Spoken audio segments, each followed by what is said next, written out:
So if you're somebody who finds that you're in a bad position with your work, or you get in the gym and things are a little sticky in the beginning, you got a little impingement in the front of the shoulder, we're gonna take you through a series of exercises now that's gonna help you really get your shoulders back, get into a better posture position, and start to feel a little bit better.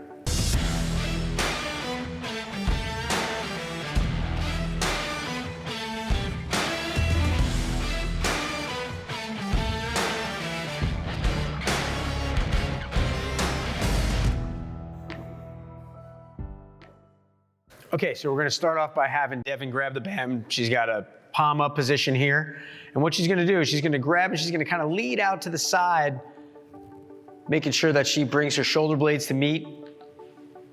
And from here, what we're doing is we're just pulling out and working on trying to feel the muscles in the back of the shoulder turn on, the posterior shoulder, the rotator cuff muscles.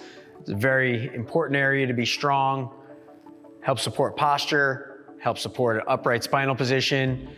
So we do this for about 1 minute to 2 minutes. This can work easily into a warm up on an upper body day. It could be something that we plug in throughout the day if we feel like we're starting to lose our position and we kind of got to reset. We're going to be bringing her into a position now where we can really see that she's decreasing the space between the shoulder blades.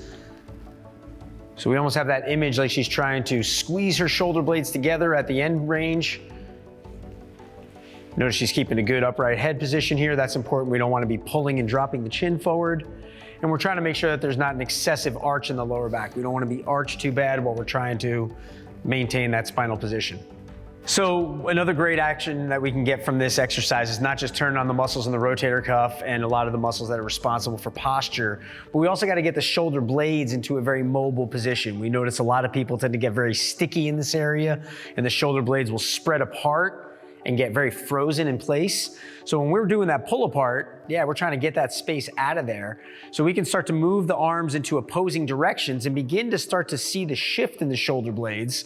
So this exercise, when we start to go from a high-low alternating direction, will now start to create some better mobility of the shoulder blades, and that couples with the activation of the posterior shoulder rotator muscles. So now when we start to bring a different position into this, we're getting that twofold effect of hitting the right muscles, getting some mobility into the upper thoracic area, and people can really feel a general sense of movement that is otherwise not happening in this area when they're frozen in a position over a desk or holding things or babies. This is another one where pocketbooks. Put a bag on the shoulder, things get frozen in place here. So we're really trying to free that up, get those muscles going, pump a bunch of blood into there. Nice job. Thanks. Okay, so for this next one, what we've done is we've gone from an underhand grip to an overhand grip. And we're gonna put a little bit of tension on that band to get that same rotator cuff activation. And now from here, she's just gonna take that band all the way back behind her head, take it all the way back over. And what we're really trying to work here now is the idea that the ball's moving from the front of the capsule to the back of the capsule. We're always being aware of getting a neutral lower spine here. We don't want to get too much extension into the lower back. So you can see she's really very organized through the core with this. Upright spine position, keeping the chin out of the chest. And we get a good mobility of the shoulder capsule from this movement while keeping the rotator cuff muscles active throughout the range. This is another great exercise that can be plugged in as a warm-up for an upper body day. Bench press guys should be doing things like this before they get down and start cranking away.